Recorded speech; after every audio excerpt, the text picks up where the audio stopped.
이번 시간에는 지난 시간에 말씀드렸던 것처럼 알아야 사진한다 라는 그런 내용을 가지고 거기에 해당되는 대표적인 사진가 2명을 알아보도록 하겠습니다. 그게 지난 시간에는 잠깐 얘기했던 엔젤 아담스라는 사진가가 있다고 했죠.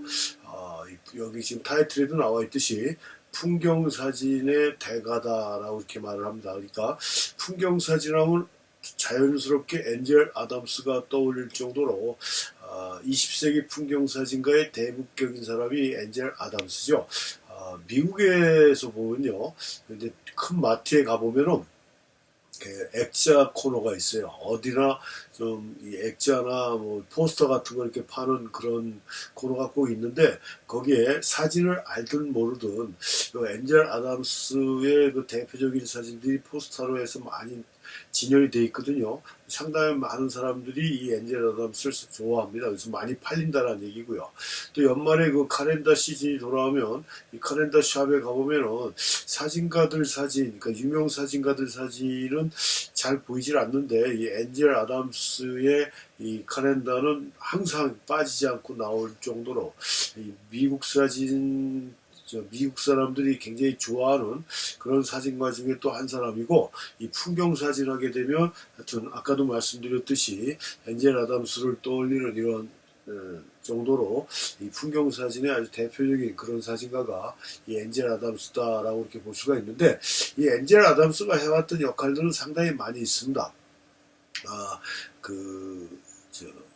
지난 시간에도 말씀드렸듯이 환경보호론자라고 그랬지 않습니까? 지금 기후변화에 의해서 사람들이 상당한 고통을, 특히 올여름 같은 경우에는 상당한 고통을 겪고 있고, 지금도 가을인데 또 11월 달인데도 불구하고 상당히 더운 날씨를 보여주고 있습니다. 그러다 보니까 단풍도 이쁘지 않고 하여튼 여러 가지가 지금 우리가 여태까지 살아왔던 그런 환경하고는 전혀 많이 다른 이런 걸로 지금 가고 있다는 게 그만큼 지구가 환경오염 상태가 어마어마하게 나빠지고 있다는 걸 단적으로 보여주는 것 같은데요. 그런 그 환경보호 차원의 환경운동가로서 자신의 사진을 사용을 했다라고 이렇게 볼 수가 있고, 이것도 지난 시간에 말씀드렸지만 엔젤 아담스 하면은 엔젤 아담스는 미국의 국립공원이 상당히 많이 있는데요. 정확한 숫자는 모르겠지만 50개 주에 많은 국립공원이 있는데, 이 엔젤 아담스는 이 구겐하임 재단이라고 해갖고 이 사진가들한테 이게 후원금을 주는 재단이 있습니다. 그건 뭐 신청한다라고 해서 다 받는 건 아니고요. 특별하게 사진 쪽에 그런 공원이 있다든가 또 좀 약간 이렇게 신인 발굴 차원에서도 그렇고 이렇게 하여튼 그 사람들이 제시하는 조건에 맞는 사람들한테는 이 구겐하임에서 이게 후원금을 주는데, 이 엔젤 아담스 같은 경우는 제가 알기로는 2번 그걸 받아서 미국 50개 주에 있는 전체 국립공원을 전부 다 이렇게 둘러봤던 그런 사람이고요. 근데 50개 주의 그 엄청난 대륙에서 그런 사진을 국립공원을 찍었는데, 이 사람은 제가 지난 시간에도 말씀드렸듯이 뭐라고 그랬습니까? 엔젤 아담스를 대표하는 사진은 어디에서 나왔다고 그랬죠? 지금 여기 자료 사진에도 나와있듯이 이게 지금 하프돔이고요. 요세미트거든요.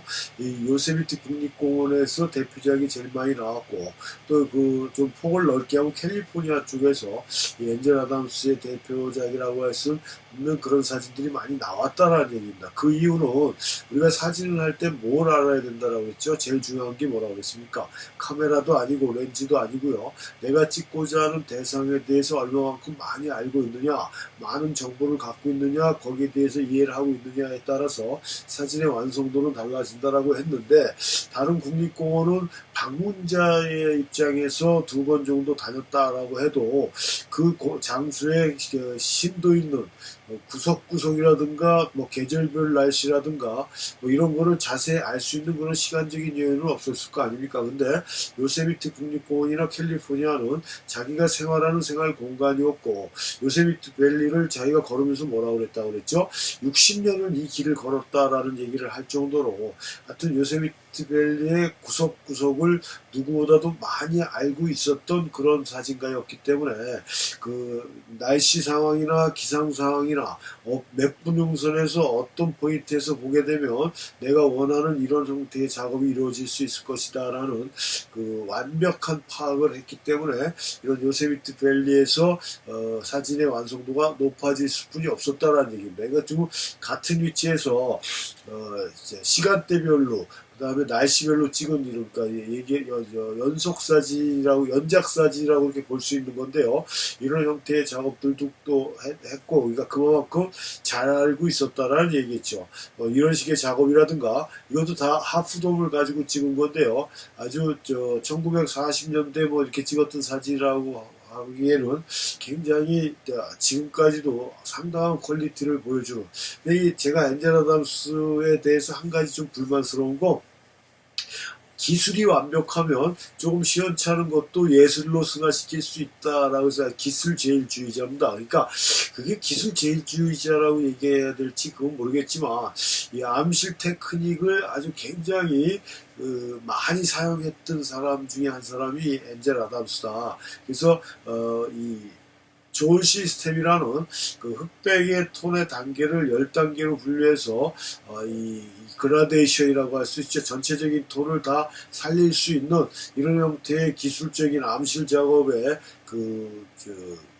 완성을 시킨 그런 사람이 엔젤 아담스입니다. 그래서 기술만 완벽하면 예술적인 감동을 일으킬 수 있다라는 말은 좀 납득하기 좀 어려운 얘기지만 그 정도로 이 테크닉 기술 쪽에 굉장히 관심이 많이 있었고 특히 거기 그 암실 쪽으로 상당한 그 기술적인 투자를 많이 했던 그런 사진가 중에 한 사람이 엔젤 아담스고 그걸 바탕으로 해서 이런 그 하프돔 이게 지금 보면요 그 그림자가 이렇게 졌지 않습니까? 이 그림자가 졌다라는 건 지금 태양이 떠 있다라는 소리고 우리도 지금 간혹 보면은 낮에 달이 보이는 경우가 있잖아요. 그런 형태의 시점에서 촬영한 것이다라고 보면 되고 그런 시점에서 찍은 사진치고는 달의 선명도가 굉장히 뛰어나다라는 거 그 정도로 이 존 시스템이라는 기술을 가지고 작업을 했다라고 이렇게 말씀드릴 수가 있고 존 시스템에 대한 내용은 나중에 기회가 되면 다시 한번 설명을 해드리겠습니다. 이렇게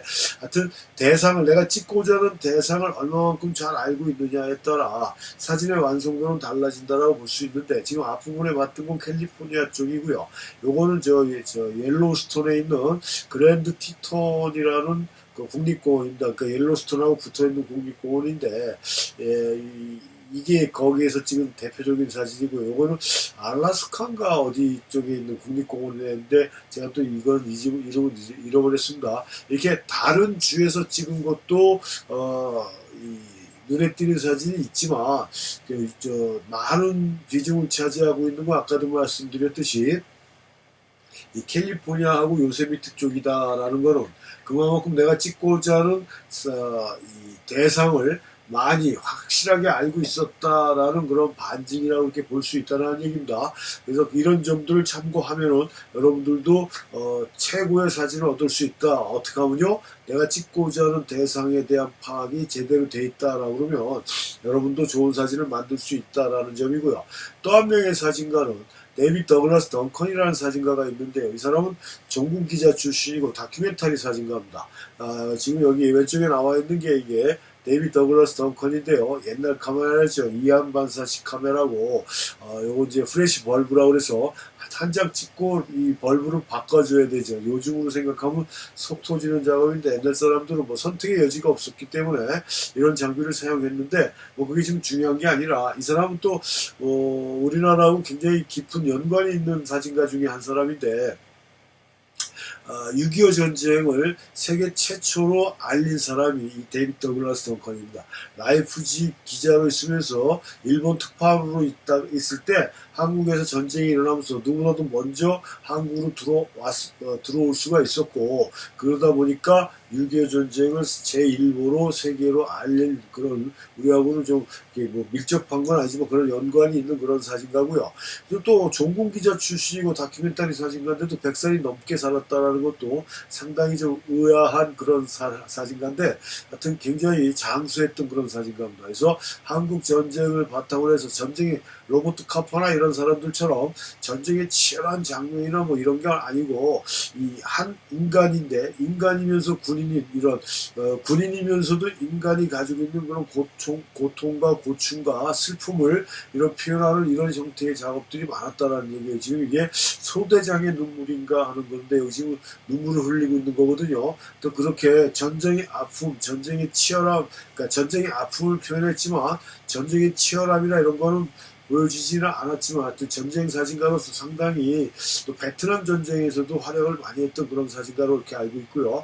이런 사진가인데 그 많은 전쟁 사진가들 중에 왜 데이비드 더글라스 덩컨을 제가 지금 이렇게 말씀을 드리냐면 지금 여기 나와 있는 이 사진에 보면 이게 누굽니까? 파블로 피카소잖아요. 20세기에 아주 화가 하면 피카소라고 이렇게 떠올릴 정도의 아주 화가의 대명사가 된 게 피카소인데 이 피카소는 사진가라는 타이틀을 가진 사람들은 누구나 한 번씩 찍어봤을 정도로 단골손님입니다. 그러니까 어느 정도 지명도가 있는 사진가다라고 하면 피카소를 다 찍어봤다는 얘기죠. 근데 그렇게 수많은 사진가들이 찍은 피카소 사진 중에서 이 데이비드 더글라스 덩컨이 찍은 피카소가 가장 잘 표현이 됐고 잘 찍었다라는 이 평가를 받는다라는 얘기예요. 그 이유는 뭐냐면 다른 사람들은 뭐 잠깐 시간을 짬내서 찍는 이런 사진이 거의 대부분이었지만 이 데이비드 더글라스 덩컨은 원래는 그 로버트 카파라고 나중에도 말씀드리겠지만 전쟁 사진가 제가 전 시간에 말씀드렸죠.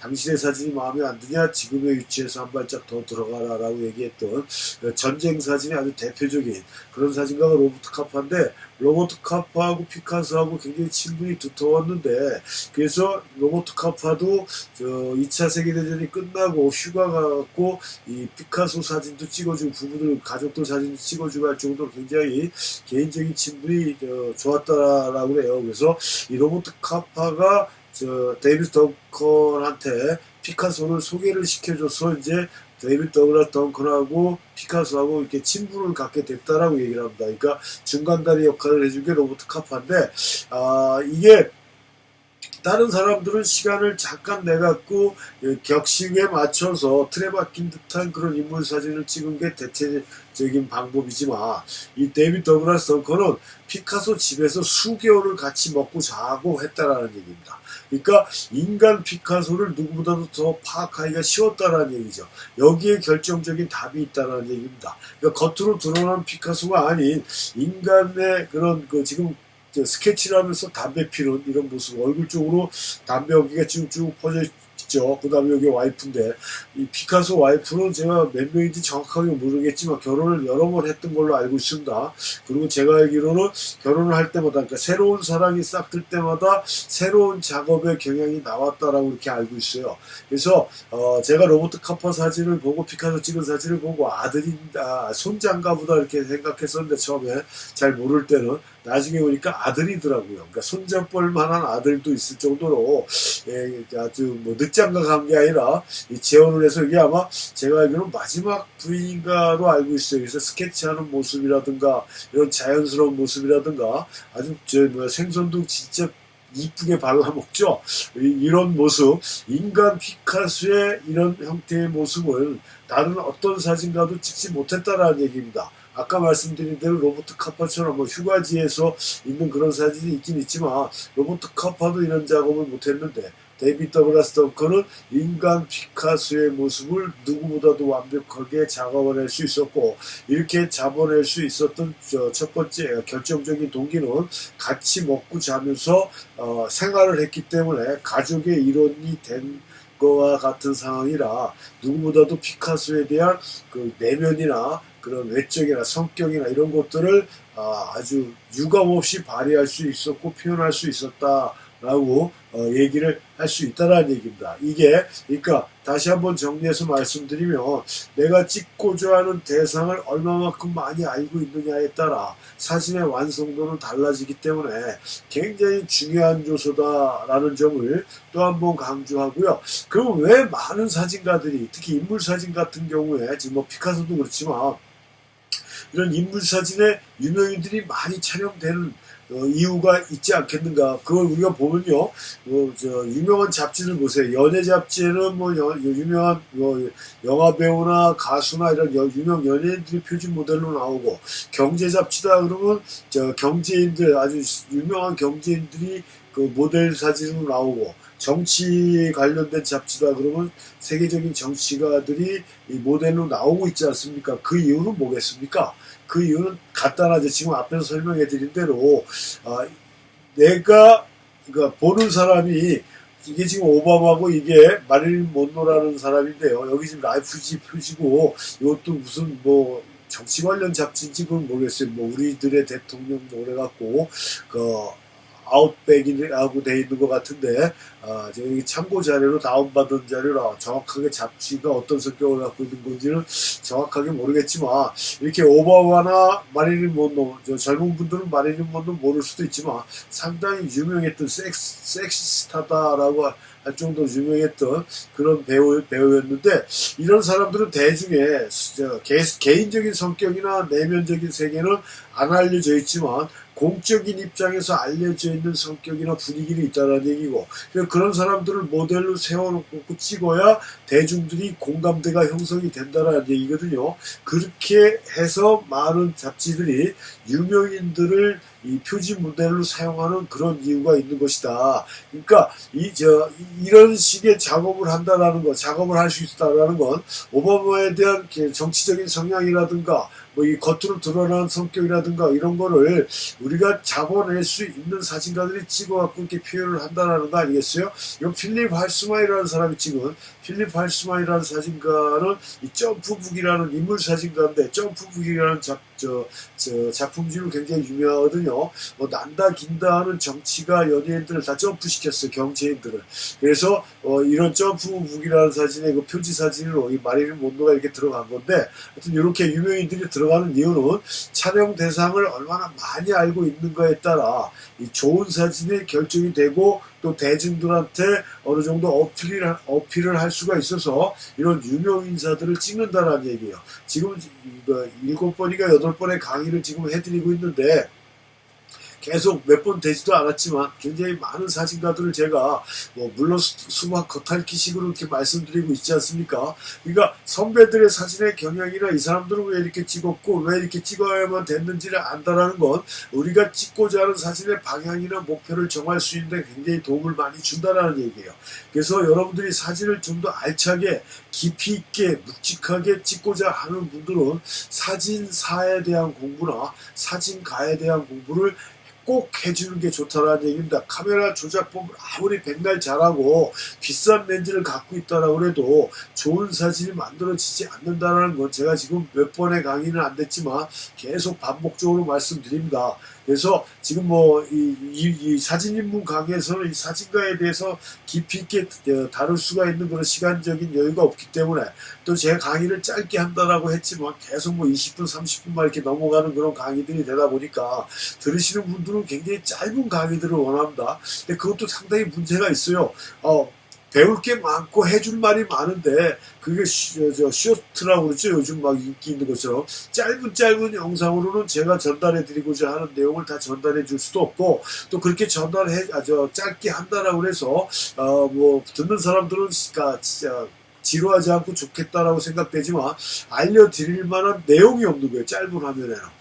좀 지겹더라도 20분이면 20분, 30분이면 30분, 제가 하기 좀 긴 건 40분 정도짜리도 있는데 이런 시간을 내서 좀 집중해서 들으시면 좋겠고요. 사진을 잘 찍고자 하는 생각이 드시는 분들은 사진사에 대한 공부를 하셔야 되겠고, 이 유튜브에도 제가 광고 한번 하면은요, 제 광고를 잘 못하는데 유튜브에 그게 뭐라고 그러죠? 유료 강의가 있습니다. 제 파트에 보면 20세기 빛낸 사진가라든가 이런 거, 거기에 가면은 사진가 한 명 한 명에 대해서 좀 더 깊이 있게 다룬 그런 강의들이 있으니까, 그렇다고 해서 강의료가 비싸지도 않습니다. 오프라인 강의에 비하면 아주 헐값인데 요즘 있습니다. 그렇지만 좀 더 깊이 있고 무게 있고 생각을 할 수 있고 하는 그런 사진을 찍고자 하시는 분들은 사진가 강의를 해주시는 게 좋다라는 말씀을 드리고요. 마지막으로 예를 들 수 있는 게요. 지금 이거 아시는 분은 아실 수도 있는데, 여기 지금 찍힌 이 사람이 누구냐면 윈스턴 처칠입니다. 그가 2차 세계대전 때 영국 총리를 했던 윈스턴 처칠이고요. 이 사진을 찍은 사람은 캐나다 출신의 사진가 유섭 카슈라는 사진가인데요.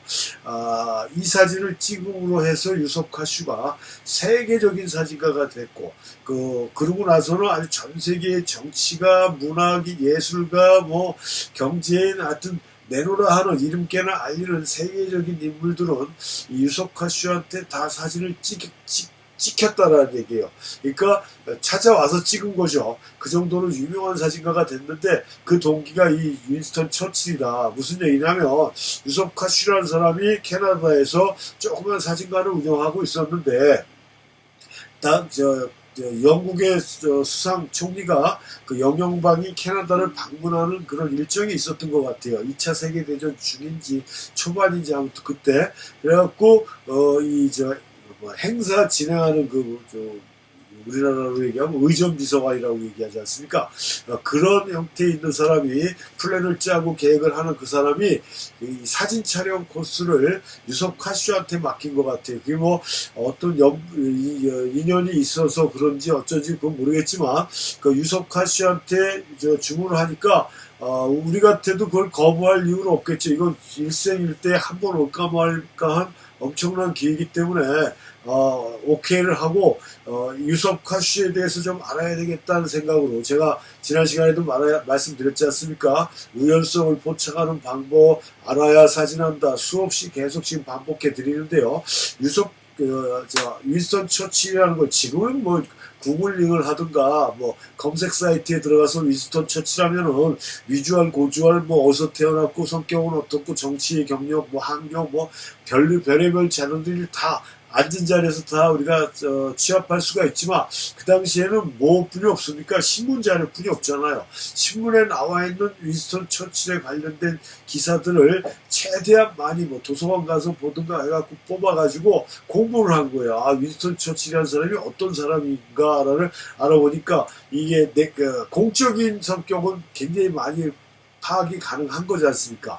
내적인 면이나 이런 거는 같이 살아보지 않았기 때문에 모르는 거고요. 그래서 이 겉으로 드러난 윈스턴 처칠에 대한 기본적인 성격, 정치가로서 뭐 이런 거에 대한 성격을 파악해가지고 나는 이렇게 찍어야 되겠다라고 설정을 한 겁니다. 그러니까 우연성이라는 게 그런다고 그랬잖아요. 자료조사하고 어떤 방향으로 찍어야 되겠고 카메라는 못 쓰고 렌즈는 못 써서 그런 순간이 올 때까지 기다려야 된다라고 지난 시간에 제가 말씀드렸는데, 그렇게 성격 파악이 된 상태에서 세상에 나와 있는 언론 자료를 갖고 윈스턴 처칠에 대한 어느 정도 성격 파악을 하고 어떤 식으로 찍어야 되겠다라고 방향 설정을 해서 스튜디오에다 셋업을 해놓고 불안하고 초조한 마음으로 왔다 갔다 하는데, 윈스턴 처칠이 스튜디오 문을 딱 열고 들어오는데 이 사람이 어떤 사람입니까? 굉장한 꼴초로 알려져 있지 않습니까? 그때 일반 담배도 아니고 시가를 피던 사람인데요. 시가를 피면서 들어오는 윈스턴 처칠의 모습은 유섭 카슈가 자료조사에서 알았던 윈스턴 처칠하고는 너무 판이한 얼굴이더라. 왜냐하면 유섭 카슈가 설정한 인물은 고집불통이고 카리스마 넘치고 하는 이런 리더십이 강한 이런 형태의 윈스턴 처칠을 생각했는데, 싱글벙글 웃으면서 담배 피고 들어오는 사람을 보니까 아주 마음씨 좋은 이웃집 아저씨나 할아버지 같다라는 생각을 한 겁니다. 그래도 워낙 거물이니까 어떻게 할 수가 없을 거 아닙니까? 그래서 포즈를 이렇게 취해 주십시오 하고 했더니 웃고 있잖아요. 살짝 뭐 썩소 같지만 웃고 있어요. 근데 이거는 카슈가 생각했던 길은 아니지만 일단 찍었어요. 셔터를 눌렀습니다. 셔터를 누르고 나니까 다 찍은 줄 알고 윈스턴 처칠이 다시 피다 놓은 그 담배를 시간을 물고 간다고 가는데, 유섭 카슈가 사전에 양해도 구하지 않고 윈스턴 처칠의 앞을 막으면서 시간을 빼버린 거예요. 확 빼버리니까 이건 아주 무례한 짓이죠. 영국의 수상이 아니더라도 그 예의는 아니지 않습니까? 아무튼 시간을 확 빼버린 겁니다. 그때 굉장히 화가 났을 거 아니에요. 근데 뭐 화를 낼 수가 없죠. 워낙 사람들이 많이 있는 상태니까. 그러니까 유석환 씨가 다시 똑같은 자리에 가셔서 똑같은 포즈로 다시 한번 서주셔야 되겠습니다. 다시 촬영을 해야 되겠습니다라고 양해를 구하니까 윈스턴 처칠이 같은 자리로 가가지고 포즈를 취하는데 어떻게 취합니까? 이렇게 취하는 거예요. 이놈의 새끼 너 끝나고 보자 하는 식으로 와요. 화가 머리끝까지 나갔고 딱 째려보는 저 얼굴에서 뭐예요? 일반적으로 우리가 인물사진 찍을 때 하나 둘셋 뭐 원 투 쓰리 뭐 이런 식으로 찍지 않습니까? 그런 예비 그 번호를 불러주지 않고 저 표정이 나왔을 때 그러니까 그 셔터를 그냥 망설이지 않고 눌렀을 거라는 생각을 한다는 얘기입니다. 이건 뭐 어디 나와 있는 게 아니고 제가 생각하기에 그래요. 이렇게 인상 짓고 인상을 줘주십시오라고 해도 자기가 배우나 이런 게 아닌데 저렇게 리얼한 표정으로 나올 수는 없는 거죠. 그러니까 시간을 뺏긴 거기에 대한 분함과 괘씸함이 이 얼굴에 나와 있는 상태에서 똑같은 포즈를 취해달라니까 취해갖고 이렇게 찍힌 거예요. 그러니까 이 분위기하고는 천지 차이 아닙니까? 같은 위치인데도 불구하고 천지 차이예요. 그래서 이 사진이 어디예요? 그 당시에 제일 유명했던 라이프지 표지 사진으로 들어간다는 얘기입니다. 1945년 5월호로 들어간 거예요. 1945년.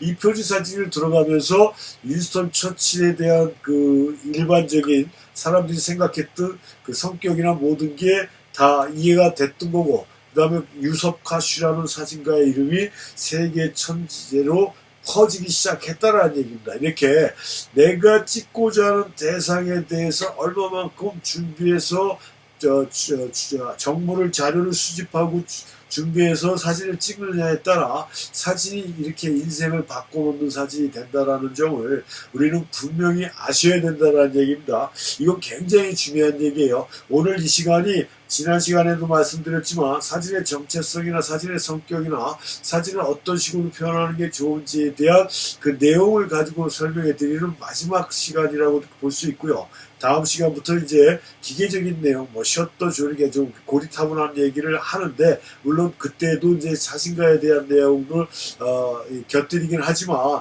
하여튼 요 점을 오늘 강의까지에 대한 내용을 명심하시고, 내가 사진을 제대로 찍기 위해서는 내가 찍고자 하는 대상에 대한 엄청난 연구와 자료 조사를 통해 알아야 된다는 거고, 알아낸 정보를 통해서 나는 어떤 방향으로 사진을 찍을 것이에 대한 방향성도 설정을 해줘야 된다는 점을 분명히 강조하면서 오늘 수업을 마치겠습니다.